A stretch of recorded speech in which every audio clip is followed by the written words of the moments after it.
Hello everybody, AV Vet 76 in the gun room.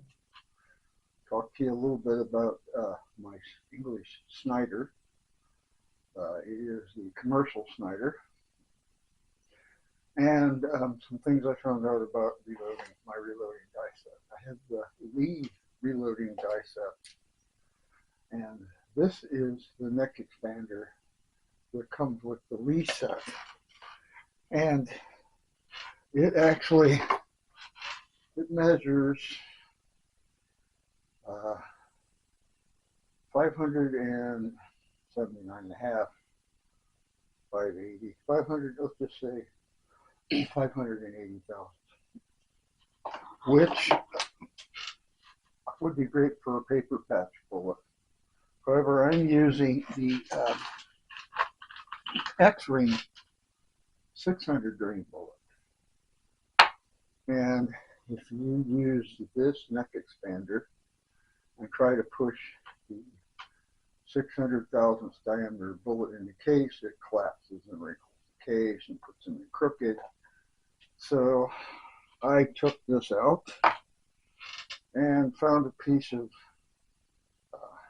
threaded rock, 7/8, I think it's 7/8 14, and I made a neck expander, and it's in steps. It starts out, I don't even remember now, but I got it starting out at 575, and then it goes up in 2, 3,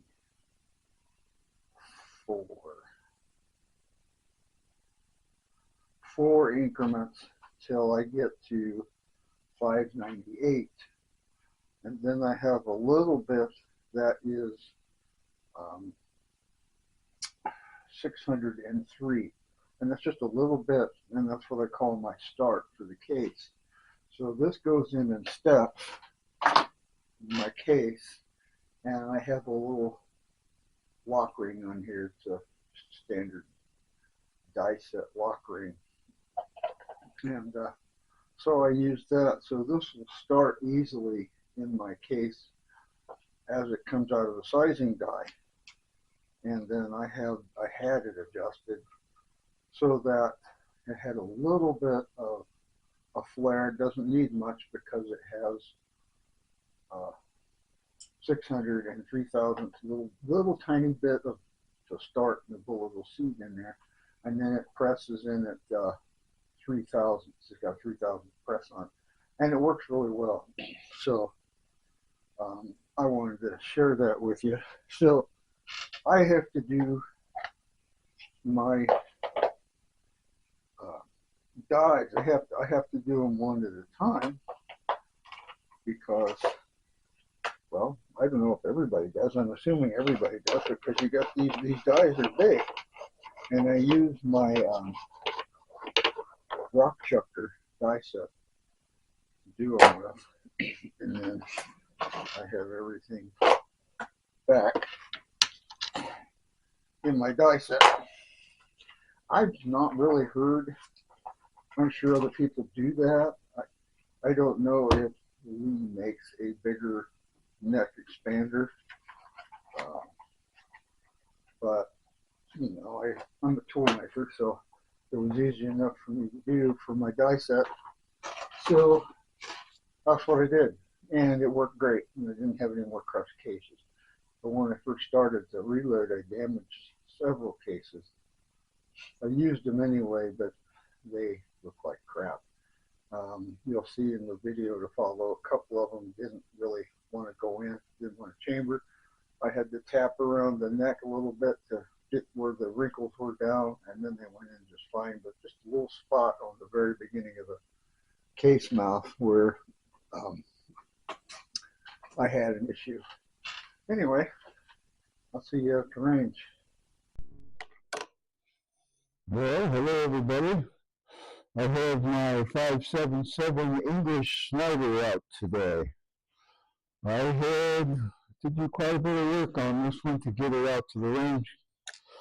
The The springs in here for the hammer and the trigger were broken, so I had to get replacement springs. I got a replacement spring from International Military Antiques, and it has so much spring tension on it that I couldn't even pull the trigger. So I did a lot of grinding and reworking of that spring till I weakened the spring tension enough that I could actually pull the trigger. The trigger spring, sear spring, trigger spring, it was broken as well.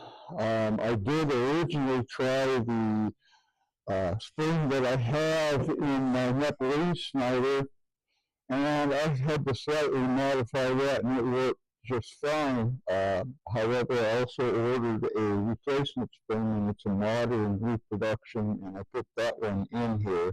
I wouldn't even call it a reproduction, but that's what's in here now. Also, when I'm reloading for these, I have a Lee 577 Snider die set, and the case expansion, the neck expander, is 575 thousandths diameter. I think that was made for the 580 thousandths diameter bullet, or the paper patch bullet. And when I tried to press a 600 thousandths diameter bullet into the case, I collapsed cases and did some damage to the very end of the brass. This one's got a little bit of a dingleberry here that I don't know if I can fix it or not. So I went ahead and loaded it. It does chamber, so I just said the heck with it, and I'm going to use them. So I made my own neck expander, and it would bring them up to 500 and I believe 95 thousandths. I don't remember exactly. It was 597 or 595. And the Lee die set also has a crimp on it, so it does have a slight crimp. So these will go in, and the last just a little bit, they're snug in there. So I know they will go in. I had the full length sizing because these were originally made for my Nepalese Snider, which I blew a hole in the barrel in that gun, and I'm having it rebarreled with an English Snider steel barrel, and we're going to turn that into a two-band Snider as soon as that gets put back on, and the sights will have to be put back in the right spot. And so that's at the gunsmith. It's been there a while. I don't know when I get it back. I'll get it back when I get it back, I guess. So today I'm running 1F powder, and I didn't bring my load data with me, but I will go through that at the beginning of this video and fire it. So this will be the first time I fired it since I finally got everything working. The lock plate assembly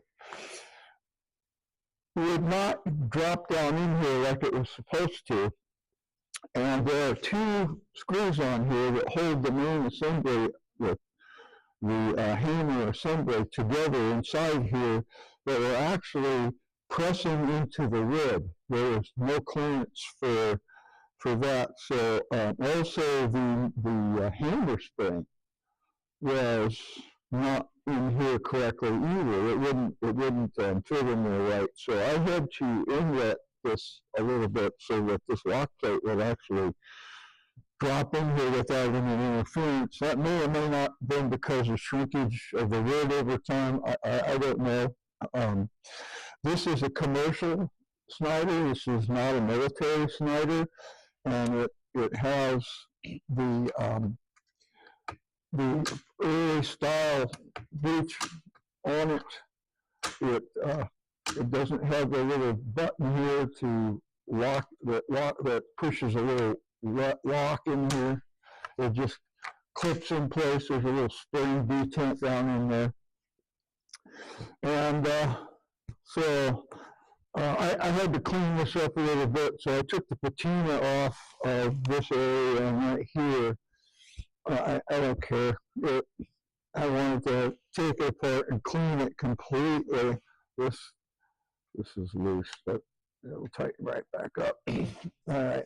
So now I still have this. The trigger pull on this is still pretty heavy, but I don't know. I don't want to take any more off of the springs. I'm hoping I still have enough spring tension that it will actually fire the gun. I believe it will. I'm using 1F powder, and I'm also using a felt rod over the powder. I'm using a backer rod over the felt rod, and then a cardboard rod between the backer rod and the bullet. This is the X-ring bullet. And so I'm ready to take a shot. Now, this is the iron barrel, it's not the steel barrel. I didn't say that already. And 50 yards. I'm not sure where to set the sight on this. It's got a very deep groove in it. Hopefully I don't blow my face off.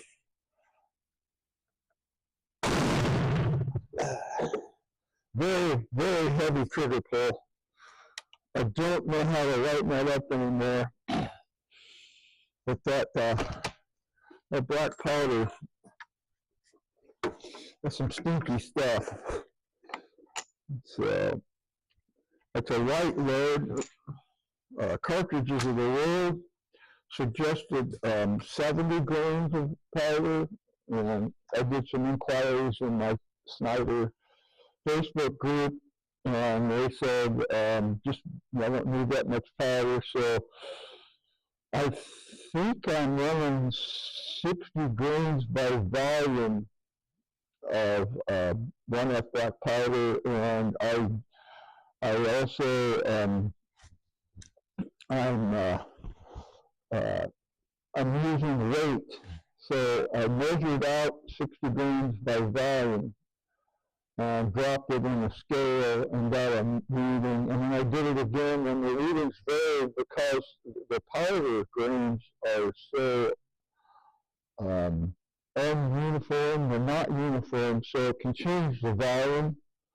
So I did a couple of different measures and dump it on the scale, do it again, and got an average reading, and I believe I'm at 59.9 grains. I'll verify that by weight, and seems to be working. I think weight is a little more accurate, and then I use a drop tube also to load my cases, so that also compacts the powder a little better. My only complaint is my trigger pull is atrocious, and I'm at a loss as to how to lighten it any more than I have. Because again, I'm afraid to take too much more off that spring.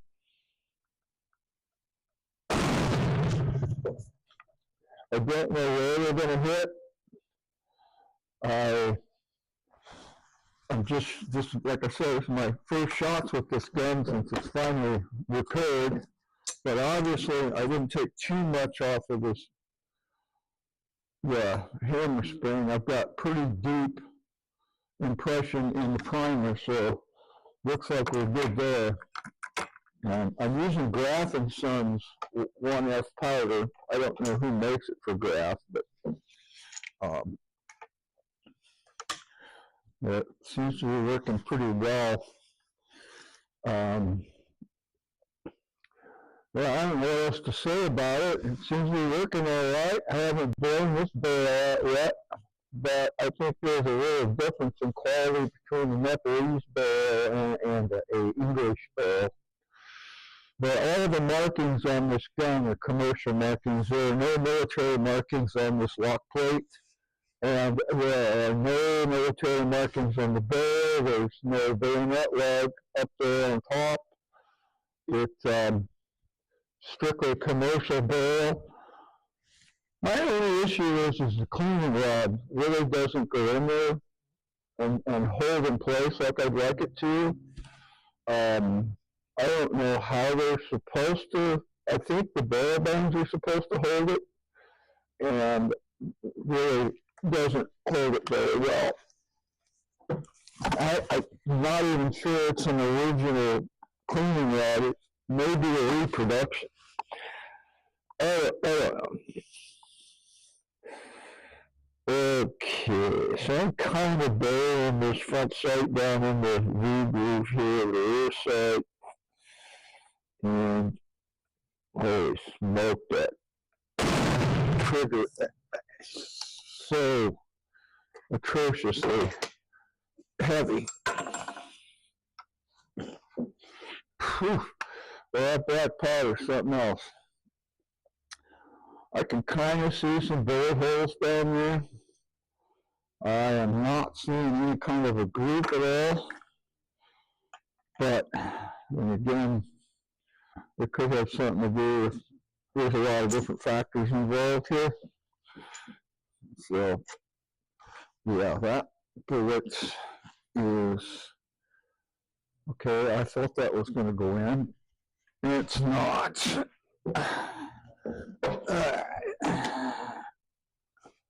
Alright, yeah, that bullet's not going in. So, I'm trying to tap it out with my cleaning rod gently. Tap it out of there. Alright. Yeah. Put that back on there.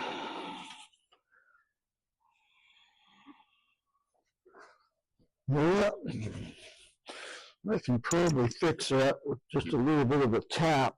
Just tap that down a little bit. So I'm going to pause the camera. Blowing this barrel out yet, but I think there's a real difference in quality between the Nepalese barrel and a English barrel. But all of the markings on this gun are commercial markings. There are no military markings on this lock plate. And there are no military markings on the barrel. There's no bayonet leg up there on top. It's strictly commercial barrel. My only issue is the cleaning rod really doesn't go in there and hold in place like I'd like it to. I don't know how they're supposed to. I think the barrel bands are supposed to hold it, and really doesn't hold it very well. I'm not even sure it's an original cleaning rod. It may be a reproduction. I don't know. Okay, so I'm kind of barreling this front sight down in the V-groove here, the rear sight, and holy smoke, that trigger so atrociously heavy. Whew. Well, that black powder's something else. I can kind of see some bullet holes down there. I am not seeing any kind of a group at all. But then again, it could have something to do with, there's a lot of different factors involved here. So, yeah, that bullet is, okay, I thought that was going to go in. It's not.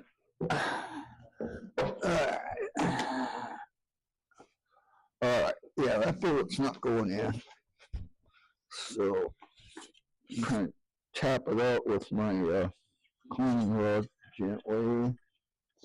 Tap it out of there. Alright. Yeah. Put that back on there.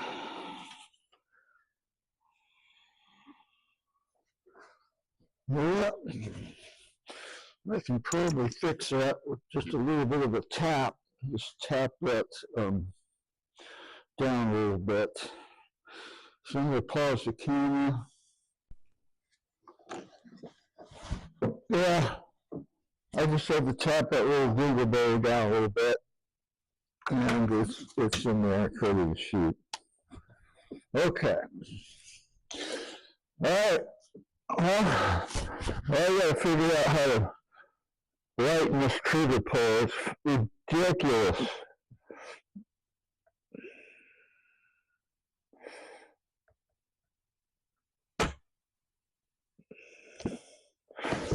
Well, there's a misfire. You have to wait on that. Don't want to have a ignition. Maybe I didn't have any powder in that one. We could have a squib.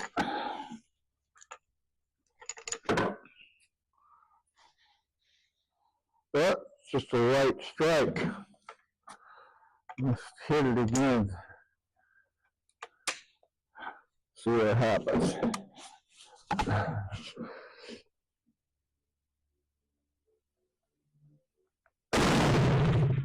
Yeah, there we go.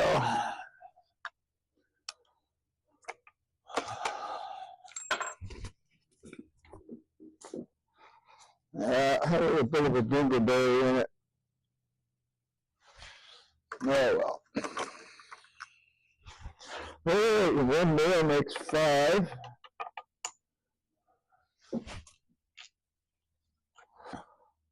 And we got another one that has some issues. Like I said, I kind of had some issues when I started this, and I got some dingleberries on the cases on some of these, so caused some problems getting the load. I have a more generous chamber on the Snider, Nepalese Snider than I do on this one. Yeah, there it is right there. So here's what I'm doing. I'm just tapping that down a little bit where it was raised up.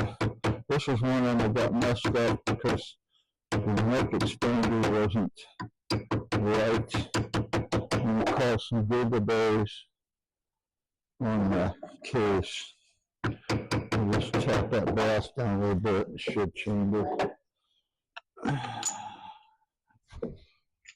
Yeah, there it goes.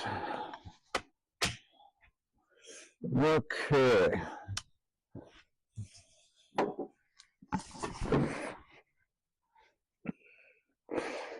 I think I've got the elevation somewhat right.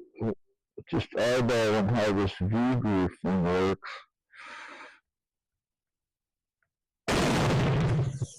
My God, that trigger pull is awful. It's worse than my martini. The other problem is with these gauges, I forget, the 32s or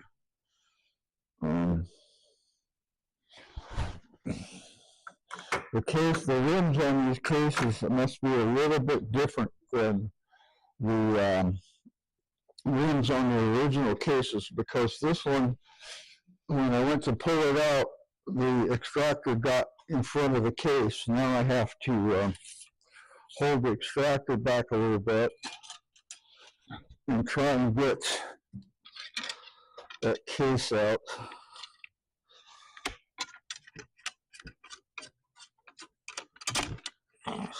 There we go.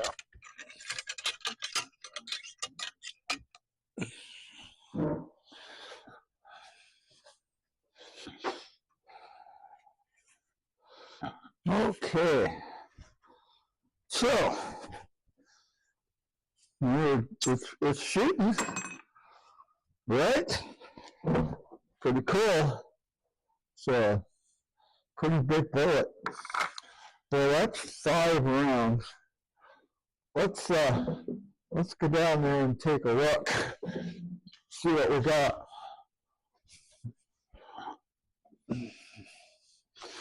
So I'll just take the camera off the mount here.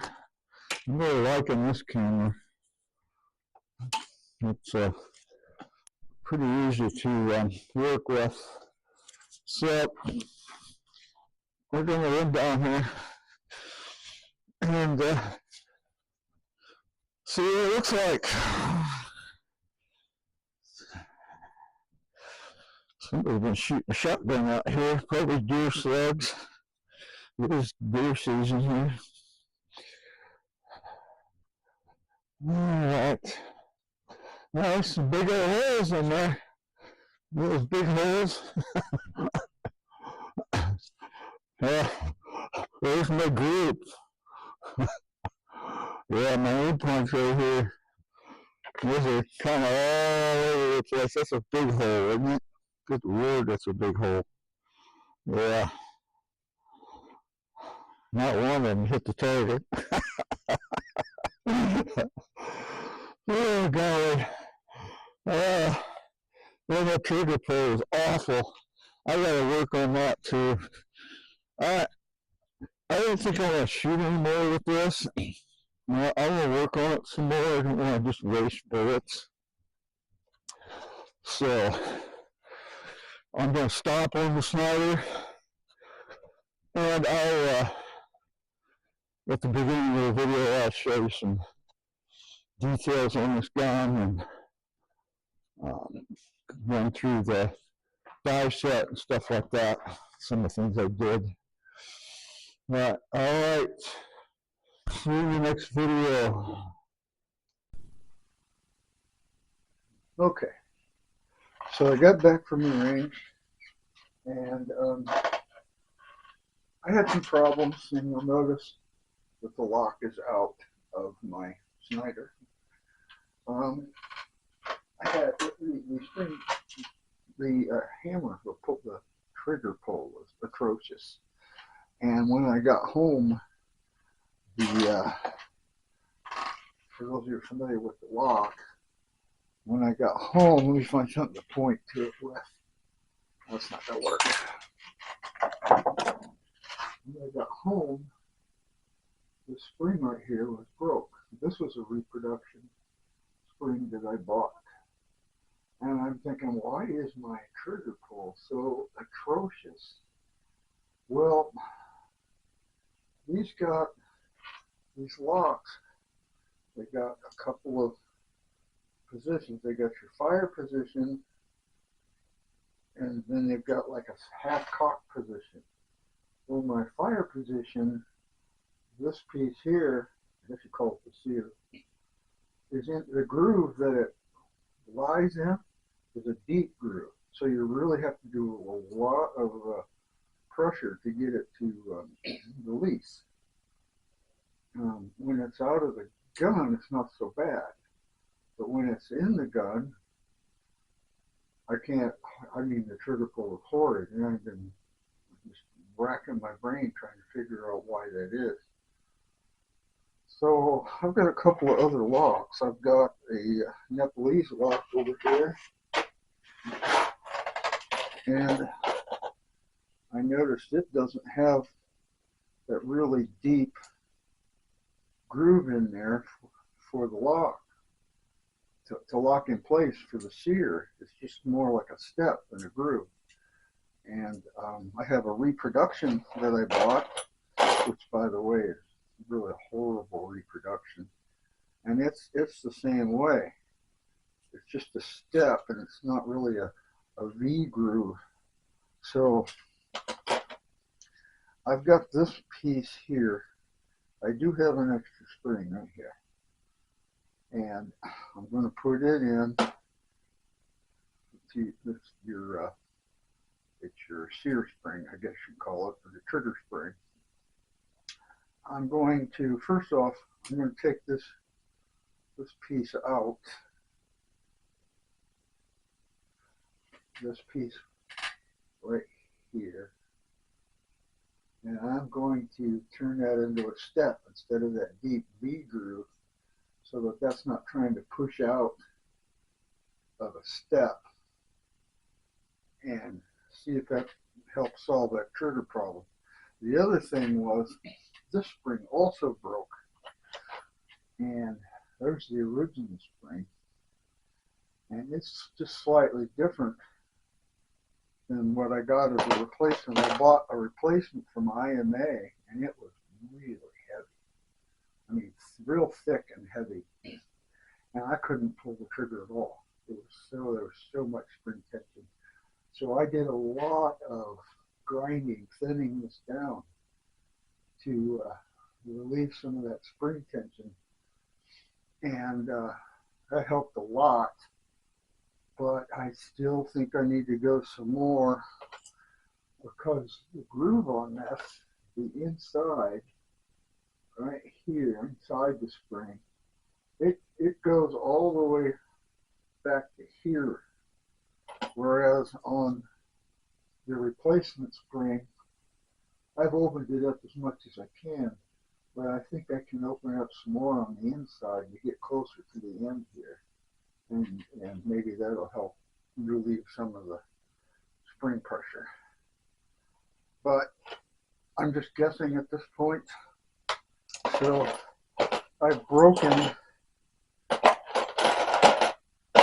it is. I've broken 2 of these now. So this will be my 3rd one, and I don't want to break a 3rd one. So I don't know. But my Nepalese lock, that spring will actually fit in the infield, or in the Snider lock, but you do have to do some modifications. I did use it temporarily just to see, but I put it back in my Nepalese lock. I'm getting my Nepalese Snider rebarreled. I'm putting in an English barrel under the steel barrel, and then I'm going to have to modify the stock to a 2-band from a 3-band, and yeah, that's quite a project. So anyway, yeah, I broke this again after my first time out to the range with it after I got everything fixed. The other thing I noticed was the inletting on this wasn't quite right. These 2 screws right here, these 2 screws, the ones that protrude the most, were hitting the wood down in this inlet. It wasn't cleared correctly for this, and there were places where things were actually hitting in here, like the springs and stuff. So, and there wasn't barely any clearance for this piece here as well, the sear, I guess you call it. So I had to open that up too. I don't know. Everything on here is a Tower Snider. All the markings say Tower, but I'm wondering if this was a parts kit. Somebody put it together from parts. I don't know, but I'll get it working. I just haven't figured it out yet. I did shoot it as you saw. I'm not impressed at all with the results. I did 5 shots and they were pretty atrocious. It was a light load, and I don't know if it was the light load or if it was the bullet. I will tell you that the hardness was 10.4 Brunel, and Google says that that's still okay. It's 5 points above soft lead, but it's still okay because it's a lube bullet and it's still soft enough to deform. But even though it's okay to shoot, I don't know if maybe the hardness was an issue, because this is not an expanding bullet. This is a bullet that is groove diameter already, and yeah, I'm not really impressed with the accuracy at all. So, okay.